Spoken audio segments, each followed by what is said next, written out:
naa ni fekkente ni police même bu fekkoon dafa am luñ la wax wala nga rey nit sax dañ leen di jàppal nga dem jébbal yoon mais mënuñu leen. Je pense qu'en matière juridique, même si tu commets une meurtre, on doit te transmettre devant la justice. Mais des policiers ne doivent pas torturer les gens, les insulter, ainsi de suite. De 20h à 0h, ils étaient dans le véhicule des policiers et ils tournaient en rond. C'est vers 0h qu'ils nous ont donné rendez-vous à Buntu Pikine et ils voulaient qu'on leur donne de l'argent et ça n'a pas abouti. Mohamed a été torturé à un point qu'il ne pouvait même plus parler. C'est son ami Modou Gueye, communément appelé Modou Guinar, qui m'a expliqué les faits. Il m'a dit que les policiers l'ont amené à Technopole. Il les a torturés, malmenés. Modou même a perdu ses dents. Et le commissaire n'est pas au courant de tout cela. Et c'est par la suite, dans la nuit tard, après de vivres échanges, qu'ils ont amené les garçons à l'hôpital Dominique. Ensuite, les médecins ont dit que voilà, le cas est tellement grave, ils doivent les évacuer dans une autre structure de santé. C'est par la suite que les policiers ont décidé de ramener Mohamed par ambulance parce que son état de santé était tellement grave.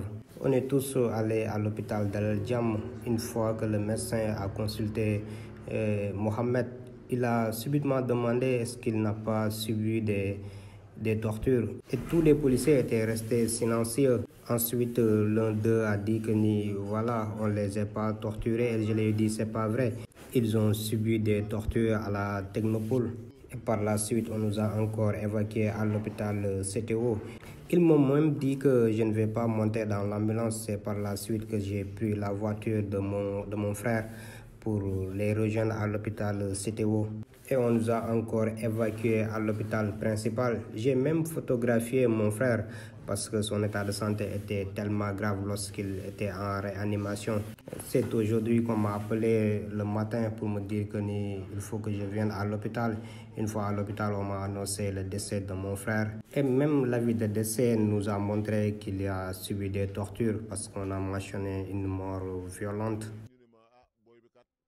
La dafa def li gën mais nag jox nañ ñu avis de décès bi liñ ci bind rek wane na ni kii dañ ko dóor mort violente. Je ne pense pas que ce soit des causeries inutiles ou bien des débats qui vont tirer en longueur pour ensuite les ranger dans les tiroirs. Donc il a parlé de concertation sectorielle sur l'évaluation et la mise en œuvre des l'idée quand même c'est de faire un état des lieux, un diagnostic et de le faire de manière participative en concertation avec les acteurs. Et quand on parle des acteurs, il y a des acteurs qui sont de l'État, il y a des acteurs qui sont du secteur privé, il y a des acteurs qui sont de la société civile.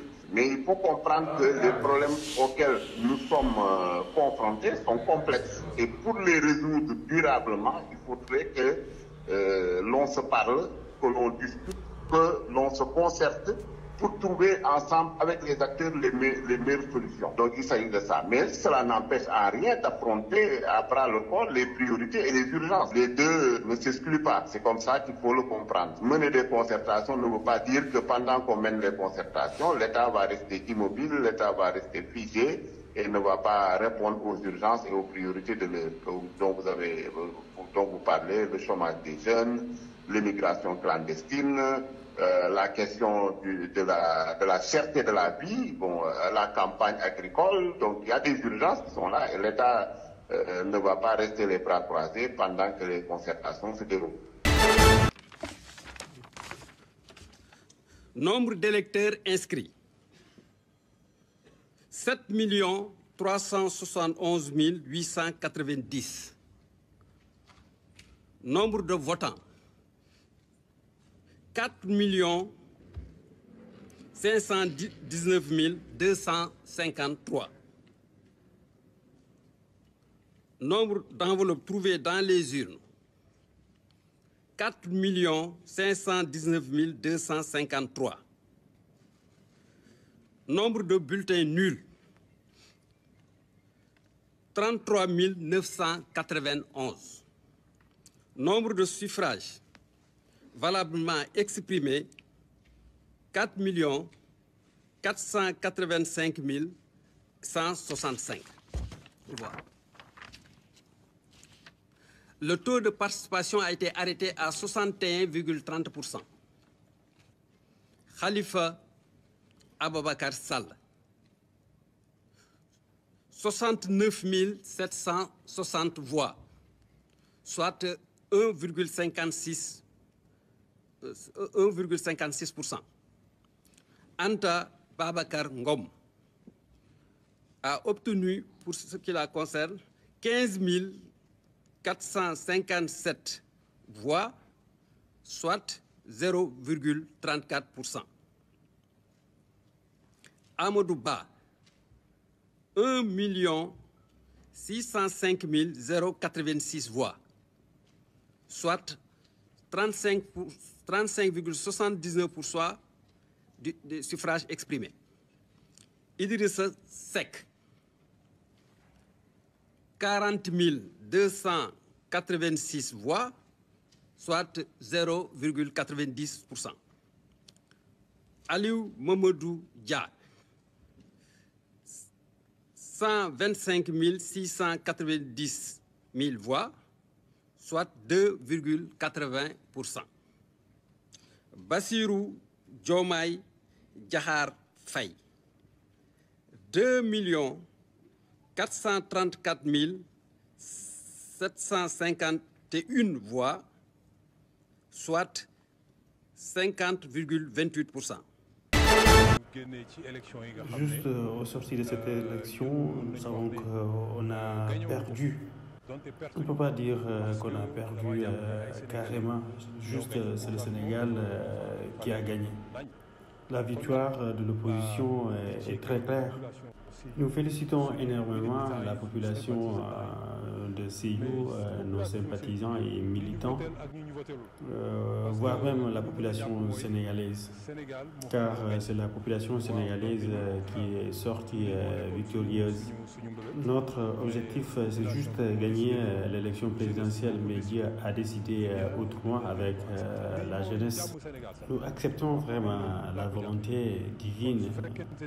Alors, si l'élection de Diomaye Faye à la magistrature suprême du pays va nous apporter la paix, le bonheur et la cohésion sociale, alors c'est le souhait de tout le peuple.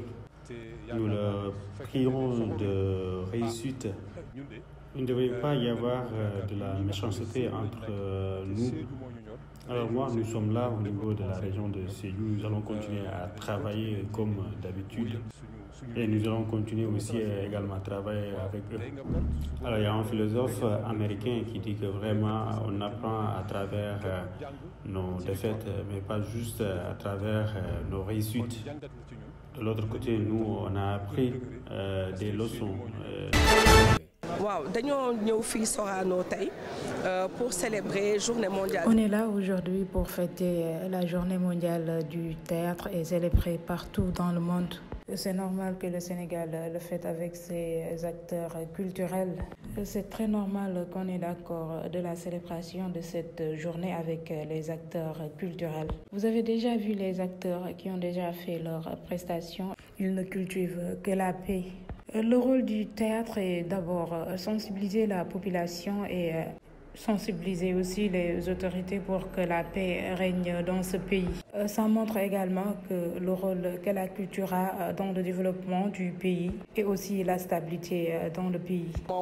Mais le rôle de la culture a tamit ci stabilité wu dëkk. Journée mondiale du théâtre nekk bés bi nga xam.